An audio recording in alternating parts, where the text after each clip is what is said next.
Y gracias a la tecnología, pese a que hay restricciones para eventos multitudinarios, yo pude seguir el discurso del doctor Marcos, su discurso de aceptación, y también le entregaron la medalla correspondiente y el diploma. Pero me fascinó el discurso, no solamente por su estructura, por esa forma literaria que tiene para referirse a la vida del doctor Marcos, sino además porque rescató la figura de un brillante intelectual paraguayo. Así que vamos a hablar ahora con el doctor Juan Manuel Marcos, que tuvo la gentileza de atendernos. ¿Qué tal, doctor? ¿Cómo está? Muy bien, Alberto, muchas gracias por llamar. Un cordial saludo para la audiencia de Radio. Muy bien, estaba viendo, gracias a la tecnología, a la gente le digo que está en YouTube el discurso del doctor Marcos de aceptación de su silla como miembro de la Academia Paraguaya de la Lengua. Y me encantó el discurso, doctor, por la cantidad riquísima de detalles de la vida, de la obra y de la importancia del doctor Emilio Pérez Chávez, a quien te referiste. Y justamente estábamos hablando acá con el diputado Tito Ibarrola sobre tu discurso, y me dijo, yo lo conocí a Emilio Pérez Chávez, él fue alumno de Emilio Pérez Chávez, doctor. Y también del doctor Marcos, en el Instituto de Alto Estudio Estratégico, doctor. Sí, un gran abrazo, Tito, nos había estado ahí, también un cordial saludo. Igualmente, doctor. Doctor, ya que este discurso, que no por rico en anécdotas y en datos, tuvo que extenderse por mucho tiempo, eso es una de las cualidades que me encantaron de este discurso, porque duró cerca de 40 minutos más o menos, doctor, ¿verdad? Sí, así es, más o menos 45 minutos. Exacto, entonces la gente que tiene incluso problemas de atención dispersa puede seguir tranquilamente todo el discurso. Por eso les recomiendo vivamente que busquen en YouTube este discurso. Pero doctor, ¿qué puede decirnos para la gente que está escuchando, primero, qué es para usted ser nombrado miembro del número de la Academia Paraguaya de la Lengua Española? La Academia Paraguaya de la Lengua Española es como un brazo de la Real Academia Española. Y esta academia, que tiene muchos siglos de existencia, se ocupa de velar, pulir y adaptar a las nuevas realidades la lengua española. Por lo tanto, de alguna forma rige a través de sus distintas publicaciones, entre las cuales la más importante es el diccionario de la academia, el famoso diccionario de la RAE, dicen, que se encuentra disponible de forma gratuita en Google, de manera que si uno tiene dudas sobre distintas formas ortográficas o sintácticas, allí puede encontrar una fuente de aclaración. Junto con el diccionario, también la Academia publica otros libros que también se van actualizando en distintas ediciones, como por ejemplo un diccionario de dudas, o otros diccionarios que incluyen, por ejemplo, panamericanismos, y el trabajo es algo realmente por parte de los lingüistas de la academia. Junto con ellos también están creadores literarios, es decir, miembros de la academia que se han destacado por ser escritores de ficción o poetas, dramaturgos, ensayistas de estilo literario, que también han embellecido, por supuesto, la tradición literaria de esta lengua. Entonces se complementa el trabajo entre los lingüistas y los creadores literarios. Bueno, esta Academia Española tiene muchas ramas en cada uno de los países de habla hispana, incluido la Academia de Lengua Española de Estados Unidos, que yo conozco bien por haber vivido allí muchos años, ¿no? Entonces, todas estas academias velan a su vez por el desarrollo de la lengua española en cada uno de sus países. La Academia Paraguaya de la Lengua Española fue creada en forma relativamente reciente, en el año 1927. Es decir, que dentro de 6 años recién cumplirá un siglo. Ajá. Y desde entonces viene sirviendo a su casa central, que es la Academia Española, para el mismo objetivo. Y de hecho la Academia Paraguaya ha publicado también libros sobre paraguayismo, ha luchado para incorporar al diccionario de la Academia vocablos de origen guaraní o de origen autóctono que no estaban todavía en el diccionario, a pesar de que ya eran de uso común, por lo menos en el castellano de Paraguay. Palabras como tereré, por ejemplo, chipa, sopa en el sentido de sopa paraguaya, evidentemente bebidas y comidas son las primeras peculiaridades lingüísticas que se incorporan a un diccionario de esta categoría, digamos. Así es. Pero también hay algunas otras derivaciones, especialmente del guaraní, que tienen también mucho sentido poético o que expresan emociones o realidades más profundas. Y eso hace que Paraguay esté presente en el vasto campo de los 600 millones de hablantes de español en el mundo a través de esta tarea. Junto con eso también, por supuesto, la Academia Paraguaya tiene entre sus miembros muchos creadores literarios, y ellos publican su obra respectiva en el campo de la poesía, en el campo del cuento, de la novela, del teatro, y tenemos muy buenos exponentes de esas creaciones como miembros de la Academia. Por lo tanto, en la Academia publica también o reedita obras de estos académicos, generalmente a precio muy económico, y de manera que esas obras son más accesibles al público en general, y además son atesoradas en la colección editorial de la misma academia. Esas son algunas de las tareas cotidianas, digamos, que realiza la Academia Paraguaya de la Lengua. Doctor, sí, no, y aparte de eso, me resultó admirable, simpático, y también una muestra de cierta temeridad, esa parte en la que estamos hablando de la década del 60, en la que ustedes como estudiantes junto a Emilio Pérez Chávez incordiaban al poder de turno con sus coplas, digamos, ¿verdad? Y esta que usted rememoró, el poder judicial desde la casa de Astrea se alquila al mejor postor como si fuera una rea.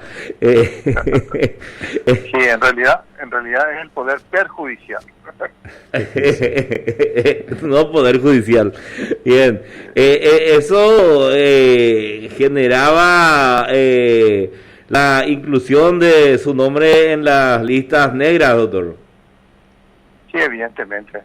La verdad que uno debía preocuparse en esa época de asegurarse de estar en la lista negra, de lo contrario no éramos demasiado dignos como paraguayos, ¿verdad? Seríamos como ciudadanos sospechosos si no estábamos en esa lista negra.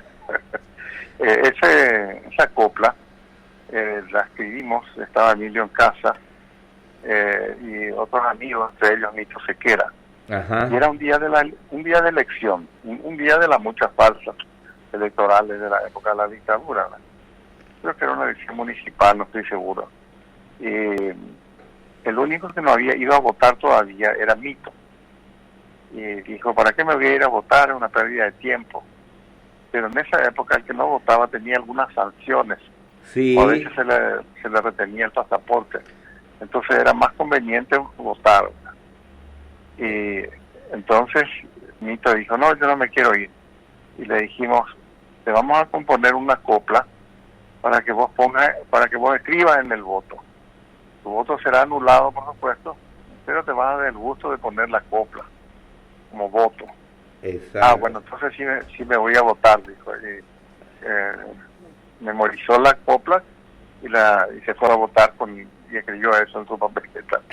Ahora, con el correr del tiempo, como él es músico, compuso música, una música muy sencilla.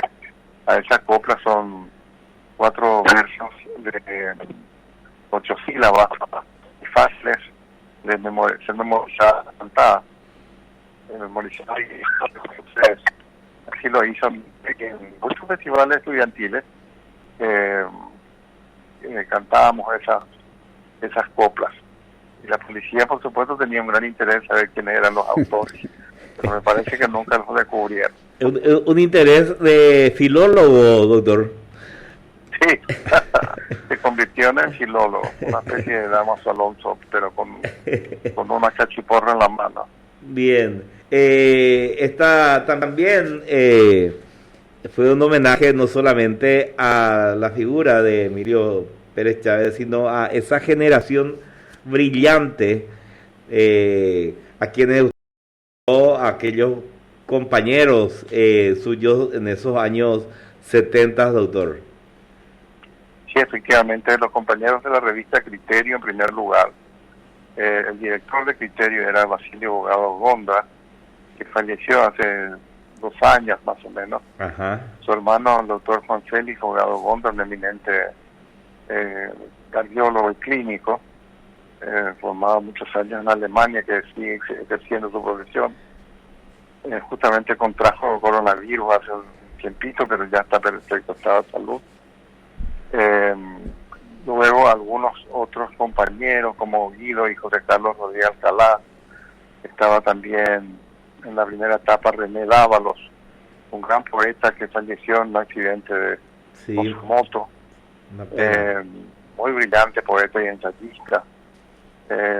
Estaba el economista Juan Carlos Herken, que vive en este momento en Alemania, vivió previamente en Inglaterra y en Francia y en Marruecos también. Es una mente brillante de los paraguayos. El hermano mayor del conocido periodista económico Lito Herken, Pablo Herken. Sí. Estaba también Luis Alberto Bo, que hacía las tapas muy muy bellas de la revista, y hacía una serie de grandes talentos de esa época en una primera etapa de la revista. Ajá. Que se extendió de los años 60 hasta el 69, 70 aproximadamente, en que la policía ordenó la suspensión de la publicación. Después, con el correr del tiempo,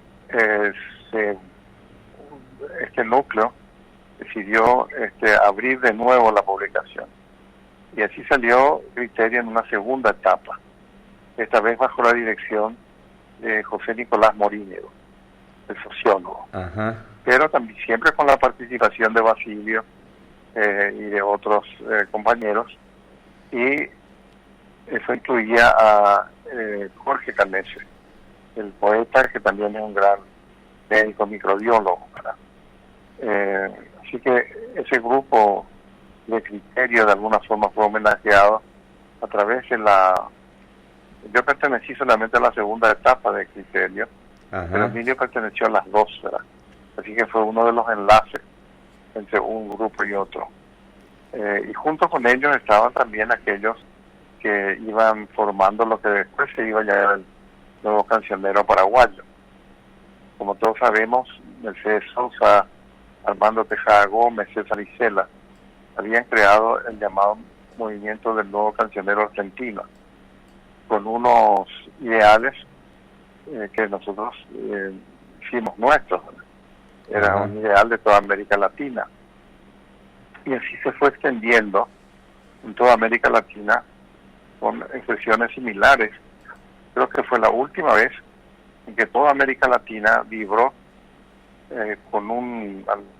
al unísono, con canciones de un contenido similar, tanto romántico, poético, lírico, como social, y con un afán de renovación también de la música popular. Así tuvimos en Argentina los ya mencionados, a los que se sumaron otros con el tiempo. Después en Chile tenemos a los hijos de Violeta Parra, a Isabel Parra, Víctor Jara, una figura prominente de Chile, en el grupo de Quilapayún, dirigido por Ernesto Carrasco, Eduardo Carrasco, un amigo mío también. En Uruguay los Olimareños y Alfredo Citarrosa, que también conocí. En Brasil, Milton Nascimento, Chico Buarque, que sería la figura principal, Gal Costa, Caetano Veloso. Así es. En Venezuela, Alicho Macero, por ejemplo. En México, Amparo Ochoa. De manera que era un movimiento continental. Y en el caso de Paraguay teníamos como músicos a Maleco Galeano, a Carlos Noguera, al propio Mito Sequera, al compañero Gordon Campbell, que era un cornista de la Sinfónica, miembro del Cuerpo de Paz, pero que estaba con nosotros todo el momento. Y como letristas, yo colaboré intensamente con ellos, y también Emilia.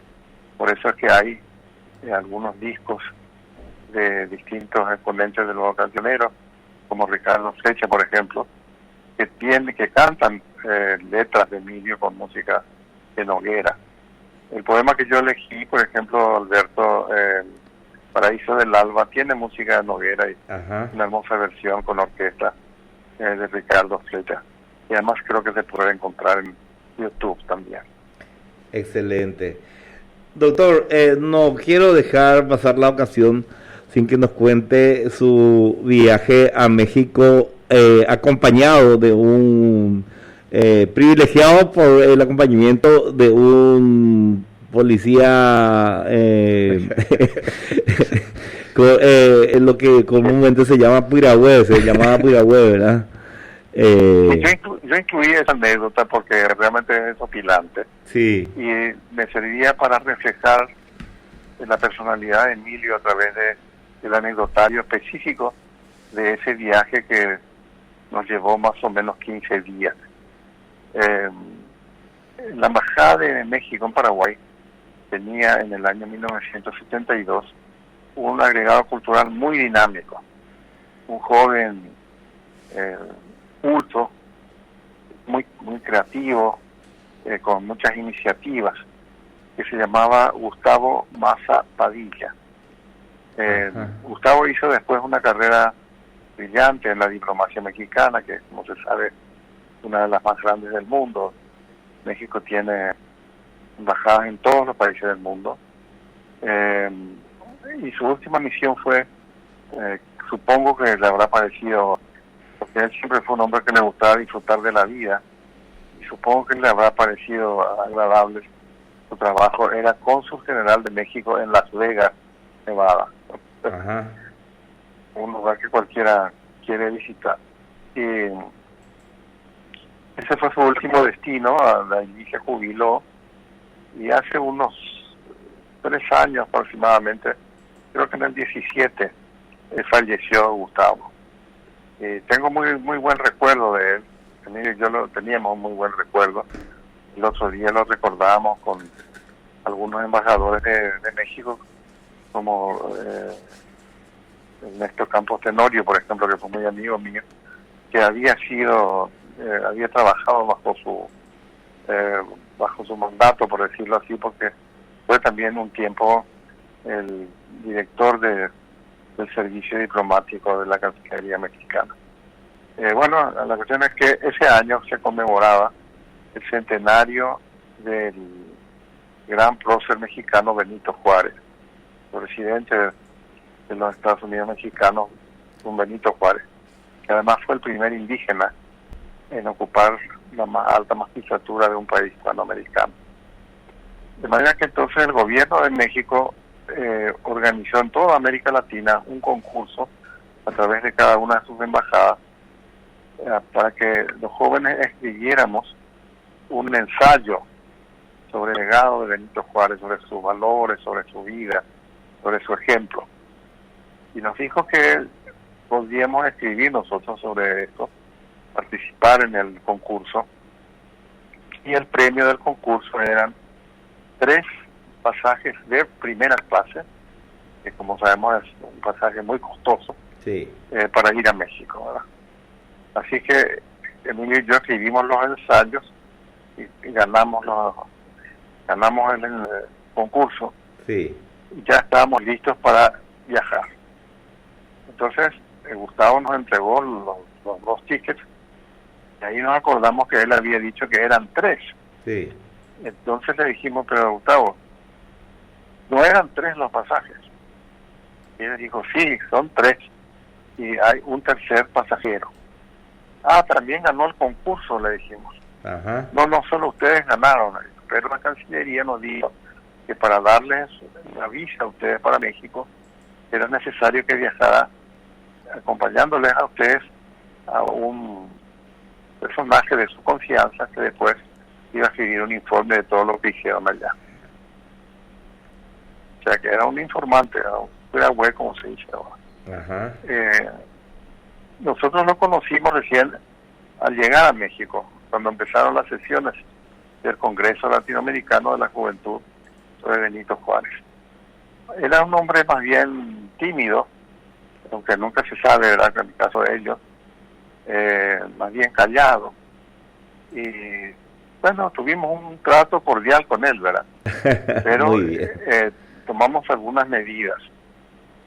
La más importante fue visitar a nuestra amiga Genoveva Ocampo. En esa época trabajaba la compañía Branish, el pasaje era de Branish. Entonces recuerdo que un sábado, tranquilo, a la oficina de Branish, ahí al costado del Hotel Guaraní, en la calle Independencia Nacional, no sé si te acordás. Sí, sí, sí. Estaba ahí Branish. Y nos fuimos, y no había nadie, pero un sábado de tarde. Y ahí Genoveva, con mucha paciencia y mucha generosidad, empezó a buscar las combinaciones posibles. Nos preguntó qué puntos querríamos tocar, y le dijimos todo lo que se pueda dentro del costo del pasaje, ¿verdad? Sí. Y ella transformó el pasaje de primera a un pasaje de clase turista, y eso le permitió hacer un itinerario de Asunción a México, de México a la ciudad de Washington, la capital de Estados Unidos, luego a Nueva York, a Lima, en Perú, Santiago de Chile y Buenos Aires. Ya de Buenos Aires a Asunción. Una verdadera proeza de la técnica de reservas de parte de Genoveva, y así pudimos irnos sin ningún costo para nosotros, aunque en turistas, claro, en el avión de Branish. Nuestro amigo, por decirlo así, el de la Cancillería, no nos encontró en la cabina de primera clase. Habrá pensado que perdimos el vuelo. Nosotros estábamos allá en el fondo del avión, en clase turista. Y como él no nos conocía a nosotros, es decir, él nos conocía a nosotros, pero nosotros no sabíamos qué aspecto tenía. Ajá. Entonces nos perdimos en el aeropuerto, en ese aeropuerto también llamado Benito Juárez, por cierto. Sí. Y entonces recién en el Congreso pudimos encontrar. Nos saludamos, tratamos relativamente poco con él porque él tampoco se mezclaba con los demás. Y fue una experiencia magnífica porque eran jóvenes de todos los países y nos llamaban la atención sobre todo jóvenes de países que nosotros no teníamos ni idea, que nunca habíamos visto en la vida, como los de Cuba, por ejemplo. Ajá. Y eso les llamaba, casi a todos los sudamericanos les llamaba la atención. Había una curiosidad enorme en 1972, apenas una década de la Revolución Cubana. ¿Quiénes eran estos cubanos? Ahorita mirábamos atentamente a ver si no tenían cuernos o tenían 2, 3 orejas o algo así, a ver si no les pedían alguna o azufre o cosas así, ¿verdad? Y eran jóvenes muy agradables, muy simpáticos. Había un negro que era el jefe de la delegación, se llamaba Armando, creo que algo así. Bueno, no recuerdo, creo que el apellido era Valladares, pero no estoy seguro. Después otro que era más bien rubio, que se llamaba Raúl Flores Hernández. y una chica espectacular, ¿verdad?, que se llamaba Yolanda Pascual Fraga. Era una chica exuberante, muy linda, de rostro, muy simpática, sonreía mucho, sabía bailar salsa maravillosamente. Todo el Congreso se enamoró de ella. Ajá. Y nunca más la volvimos a ver después de tantos años. Pero buscando ahora en Google, encontré que una mención de ella en la Gaceta Oficial de Cuba, en que se le concedió una condecoración del Ejército de Cuba. Es militar. Sí, una condecoración militar, una medalla de primera clase, dice el informe. Creo que hasta ahora podrás encontrarlo eso, Alberto, poniendo Yolanda Pascual Fraga, la Gaceta de Cuba. Y esta condecoración se la concedió a ella, que debe ser una chica ahora de, no sé, en sus 60, ¿verdad? Que tiene el rango de coronel. Así que por lo visto hizo una carrera militar. De todas formas era un ambiente muy interesante, muy fascinante. Los mexicanos mismos también eran muy interesantes, nos atendieron muy bien. Nuestro taller era el hijo de una familia rica que vivía con su madre, parece que estaban separados sus padres, y la madre era una señora muy rica que se dedicaba a pintar naturalezas muertas en su casa. Recuerdo que cuando nos despertamos y fuimos a desayunar por primera vez, en el desayuno ya había toda la comida del desayuno era muy picante. Ajá. Y aparte de eso tenía como una especie de pequeñas compoteras, también con una especie de salsa roja. Y nosotros casi no podíamos comer de tan picante que era la comida. Y le preguntamos a un mozo para qué era esa otra salsa roja. Y dijo, y esa es la salsa picante por si que quieran añadirle. Porque le parece sosa la comida. De manera que nos llevamos algunas sorpresas de ese tipo. Y México es una ciudad fantástica, la cultura mexicana es de un esplendor y un colorido excepcional. Es una de las más ricas del mundo, indiscutiblemente. Países gigantescos como Estados Unidos parecen pobres desde el punto de vista cultural, antropológico, respecto a México, que por cierto México era la capital de 2/3 de lo que hoy es Estados Unidos, ¿verdad? Así es. Así que fue una experiencia magnífica. Y de ahí seguimos viajes, no sé si querés que te cuente alguna anécdota más, pero por lo menos te conté esta parte de México.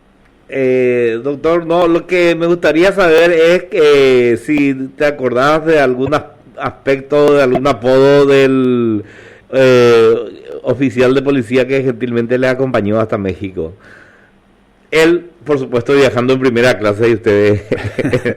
El turista, sí. La verdad es que no recuerdo su nombre, pero tal vez hurgando en alguna vieja agenda o algo, me encontraré con el de él. No tengo mal recuerdo en el sentido que nos trató muy bien, ¿verdad? Pero no recuerdo francamente su nombre.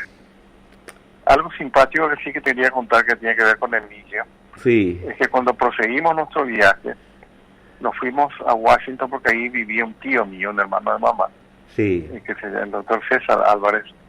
Entonces llegamos ahí a lo de tío César con su señora Marta Starr Cosia. Nos atendieron súper bien, muy amables, de una amabilidad extraordinaria. Tío César nos hizo recorrer toda la ciudad, nos llevaron a un concierto en el Kennedy Center que se había inaugurado hace poco. Realmente pasamos muy bien gracias a ellos. Y luego seguimos viaje a Nueva York. Entonces, la noche antes que Marta, que era una señora muy organizada, fue muchísimos años a su vuelta profesora de inglés acá en el Centro Cultural Paraguayo Americano, tuvo mucho tiempo. Ella nos hizo una lista de cosas que teníamos que evitar en Nueva York. Ajá. Y la lista, por ejemplo, decía no salir después de las 7 de la tarde, nunca pasar por la calle 42, donde están todos los locales de películas pornográficas. Ajá. De sex shops, ¿verdad? De donde se compra artículos de ese tipo. Tampoco ir a lugares donde hay mucha aglomeración, como en el Central Park, o por ejemplo, no ir a teatros de Broadway más que en sesión de matiné, no de noche, que completamente enfrente al hotel que recuerdo que se llamaba Stanford. El Hotel Stanford era un hotel cómodo pero económico. Ajá. Y no tenía comedor propio en la calle 32. Entonces había que cruzar y enfrente había un puertorriqueño que hacía comidas rápidas, digamos, ¿verdad? Sí. Y entonces no alimentarse en ese lugar y no salir a probar ninguna otra cosa. Tampoco ir a Naciones Unidas porque están llenas de los embajadores de la Unión Soviética y del Pacto de Varsovia. Todo eso es peligroso. Decía, una larga lista de cosas que no teníamos que hacer en Nueva York. Entonces, cuando ya estábamos aterrizando en Manhattan, en el aeropuerto de La Guardia, Emilio, con su gesto pintoresco, me pasa la mano así, la mano extendida, la palma hacia arriba, y me dice, dame la lista de tu tía Marta. ¿Y para qué? Le digo. Porque todo lo que ella escribió es lo que vamos a hacer. Como todo lo prohibido. Espectacular. Nosotros, dos paraguayitos de 22 años, imagínate. Y sí. El hambre con que llegamos. Excelente. Doctor Marco, un placer y un orgullo poder presentarle a la audiencia todo esto. Y me encantaría ver impreso este discurso. Es un trabajo magnífico y también es un hermoso homenaje a la figura de Emilio Pérez Chávez. Así que le agradezco muchísimo estos minutos y espero muy pronto ver impreso, ver publicado este trabajo que retrata toda una era, ¿verdad? Le dice la secretaria de la Academia, Esther González Palacio, que los discursos de ingreso son subidos a la página de la Academia, la página que dice Academia Paraguaya de la Lengua, y allí se pueden encontrar, así que yo le tengo que mandar a ella para que se pueda consultar allí y todos puedan leerlo, porque mucha gente me preguntó y quizás eso sería bueno aclarar a la audiencia de Alberto. El rango de académico de número es el rango más de estas academias, ya que o bien necesita ser ocupado por un académico que reemplaza a alguien que falleció, o en mi caso, cuando se crean nuevos asientos, cada tantos años, cada muchos años, se ha ampliado a cuatro lugares más, y yo ocupo uno de ellos. Ahora, hay también la categoría de correspondientes, que son personas que colaboran con la academia sin ser académicos del número. Muy bien. Eso en lo que se refiere a la Academia Paraguaya. Pero en lo que se refiere a la Academia Española, todo académico de número de Paraguay es también académico correspondiente de la Academia Española. Y por lo tanto, podemos tranquilamente colaborar con ellos y trabar una relación estrecha con las organizaciones que ellos impulsan. Exacto. Así que yo creo que vamos a tener tenemos un buen futuro en esta academia y en lo que concierne a Paraguay también, para impulsar el conocimiento de nuestras formas lingüísticas en castellano y todas aquellas peculiaridades y usos de nuestro país de este idioma. Es importante porque el idioma es la herramienta no solamente para la comunicación cotidiana, sino para el desarrollo integral de un país, desde el Consejo Barrial hasta la propia democracia. Doctor Juan Manuel Marcos, muchísimas gracias por su tiempo. Muchas gracias, Alberto, y también para nuestro amigo, querido diputado, y es discípulo, entre comillas, del Ministerio de Defensa, de la audiencia de Tito, ¿verdad? Y a la audiencia de Radio Mil, a la querida Radio Mil. Ahí Gracias, está. doctor. Muchísimas gracias, doctor. Ahí está, hablamos así con el doctor Juan Manuel Marcos.